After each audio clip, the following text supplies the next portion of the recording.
Welcome back to Sensei Movie Recaps. Today, I will tell you the story of a movie from 2019 titled Parasite. Spoilers ahead, watch out and take care. In a small semi-basement apartment in Seoul, the Kim family does their best to survive.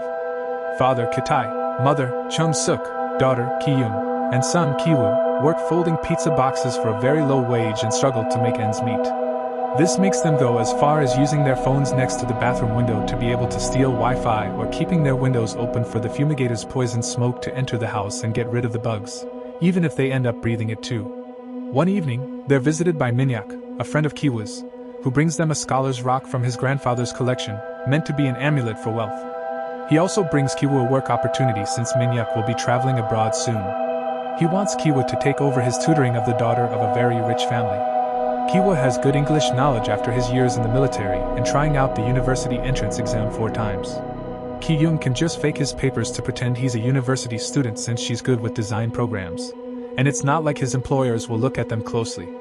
The wife is very simple-minded, so having Min-hyuk's recommendation should be enough.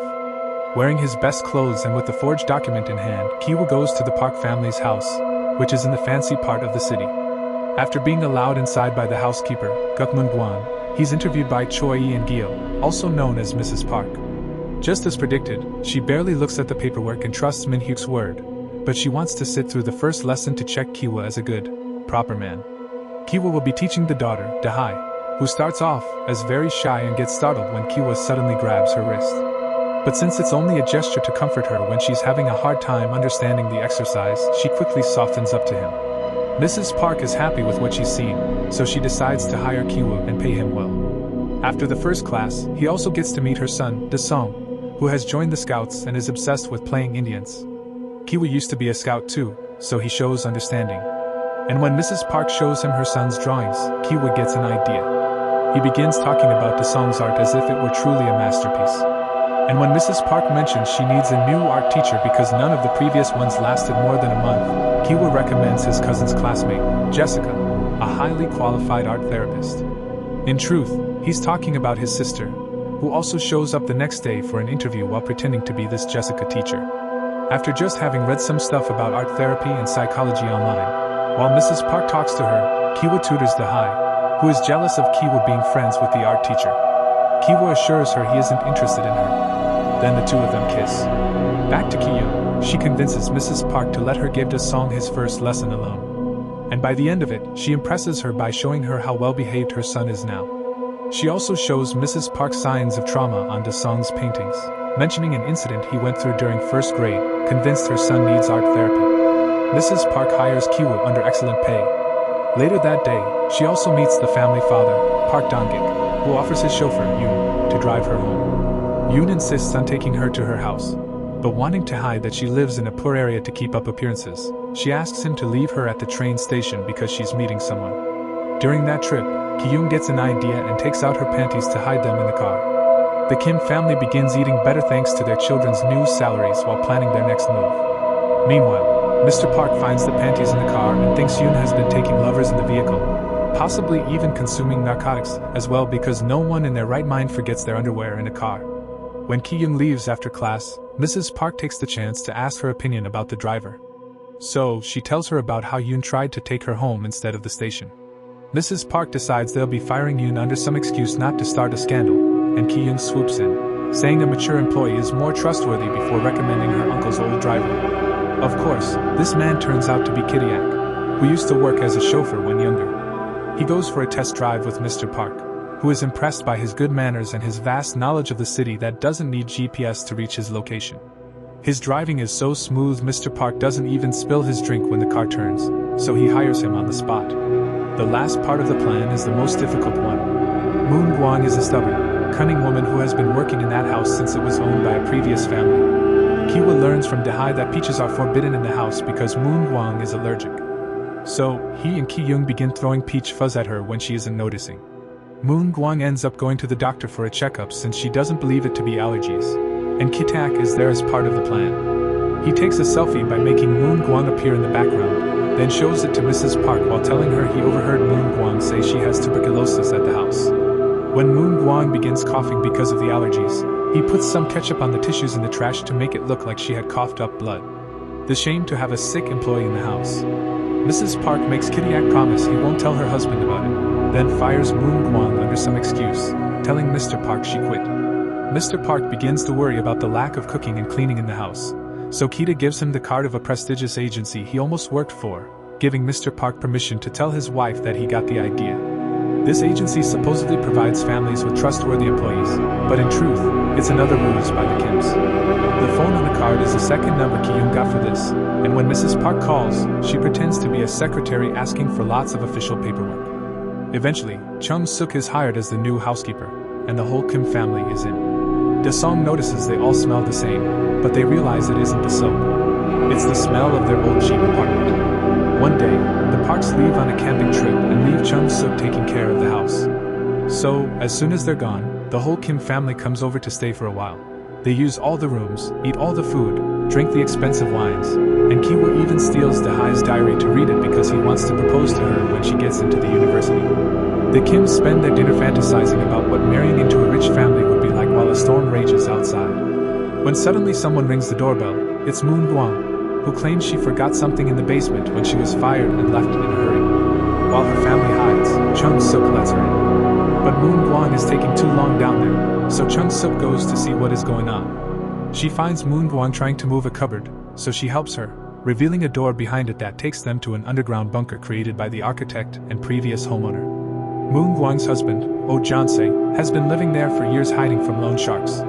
Moon Guang helped him move there when the previous owner left, and the house was waiting to be sold, and the Parks never learned about the bunker. Moon Guang would go down there and sneak in some food for him when the Parks weren't looking, which explains why Mr. Park thought she ate too much. She came today because she knew the Parks would be gone, so she wanted to talk to Chung Suk alone to ask for permission for her husband to still live down there, even being willing to pay her for bringing him food. Chung Suk refuses to accept this and takes out her phone to call the police. But at that moment her family slips off the stairs while trying to spy on them. Moon Guang wastes no time and records them with her phone, capturing on camera the fact they call each other family names. Now Moon Guang and her husband have control of the situation, threatening to tell the Parks of their ruse if the Kims don't do as they say. They all go upstairs, where the Kims are made to crouch in a corner while Moon Guang and Jansei enjoy the house. Moon Guang even calls them out for being pigs and making a mess in the living room because when she and her husband used the house when the Parks were gone, they would always be respectful of the architect's artful touch. While she's giving them such a speech, the Kims take the chance to tackle the couple and wrestle them on the ground for the phone. Kitai grabs Jansei and drops a bunch of peaches on Moon Guang to knock her out, while Kiwoo takes the phone to delete the recording. Suddenly, everyone freezes when they hear the house's phone ring. Chung Suk picks it up in shock to hear Mrs. Park asking her to get dinner ready because they're coming back earlier since the storm made it impossible to keep up with the camping trip. As soon as she hangs up, the entire family jumps into action. Chung Suk begins cooking. Kitai takes Jun Sei to the basement and ties him up. Ki-young hides the trash under the furniture. After taking an unconscious Moon Guang to the basement too, Kiwoo goes upstairs to return the diary. The Parks return right at that moment, so Kiwoo hides under Da-Hai's bed, and Ki-young rolls under the table. Moon Guang wakes up and tries to escape, but Chung Suk pushes her back into the basement, making her fall and hit her head. Kitak drags her unconscious body to where her husband is hitting his head against the light switches while following a Morse code guide he's pinned on the wall. Since Da-song is a scout, he hopes he will see his message one day, but Kitty-Ack finds the idea ridiculous before tying him up to a pipe and leaving upstairs. While having dinner, Mrs. Park tells Chung Suk about Da-song's dramatic first-grade experience.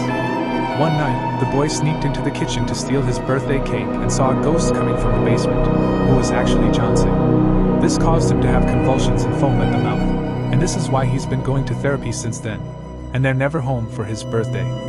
Meanwhile, Kiwoo is almost found under the bed by Da-Hai, but luckily she picks up her dog and doesn't look further under the bed. After the Park couple goes to their bedroom, Kiwoo and Kitak sneak out into the living room to find Ki-young in order to leave. But suddenly, Da-song yells and comes downstairs, so the three of them end up hiding under the table. It turns out Da-song wants to camp out in the garden under the rain, and his parents let him, deciding to sleep on the couch to keep an eye on him. Now the Kims must listen to the Parks complain about their smell and get frisky with each other. When the couple is finally deeply asleep, the Kims get out of the house and run under the rain towards their neighborhood. which is getting flooded with sewer water. Their apartment is flooded as well, so they retrieve as many belongings as they can before leaving to spend the night in a local gymnasium that opens their doors to poor people who have lost their homes to the storm. Kiwa has brought the scholar's rock with him, and he hugs it while he sleeps because he's upset to hear his dad doesn't have a plan to deal with the problem they left in the basement. Back in the bunker, Moon Guang dies from the concussion she got earlier. The following day, Mrs. Park decides to throw an impromptu party for Da-sung's birthday, and the Kims must put up their best friendly faces, even when they're actually feeling devastated after losing their home. Chung-suk must cook and prepare the tables outside. Ki-tak must drive the parents around to buy all the party supplies while they keep making faces at his smell, and the siblings must put up their smart teacher personas since they're at the party, as very important guests. During the party, Mr. Park and Ki-tak dress up as Indians because they're planning to make a whole act for Da-sung to save his cake. After spending some time with the Hai, Kiwa takes the scholar's rock and goes down to the basement where he's jumped on by Junsei, who somehow has managed to free himself.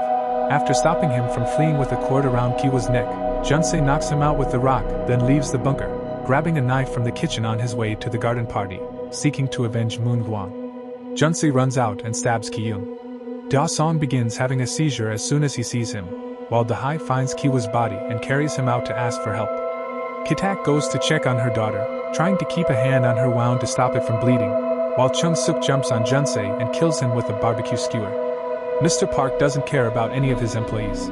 He just wants to take his son to the hospital. But even during such a deadly emergency, he covers his nose while moving the body. Enraged by such a despicable act, Kitty-yak takes the knife and kills Mr. Park before fleeing the scene. Weeks later, Kiwa wakes up from brain surgery. The injury and the procedure have left his mind in a delicate state, so he can't help laughing through all the things that proceed to happen to him, finding out his sister is dead and his father is missing, getting arrested, being put on trial for fraud, being allowed to leave on probation because of the traumatic incident that they aren't charged for because it was in self-defense.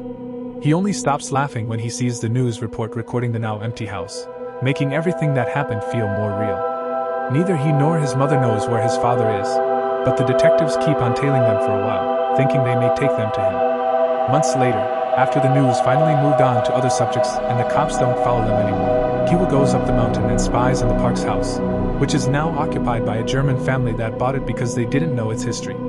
There, Kiwa realizes someone is using the lights to send a message in Morse code. It's his dad who all this time has been hiding in the house bunker.